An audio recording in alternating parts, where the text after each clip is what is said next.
So I have an important hint.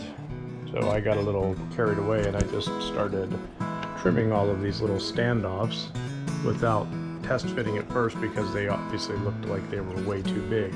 But I had a couple where I went too low. So right here, this one was too short. And then I needed some here that I didn't have. And so I had to go back and prime a couple of other spots and then put a new spacer in place. So don't cut away too quickly, don't get ahead of yourself like I did.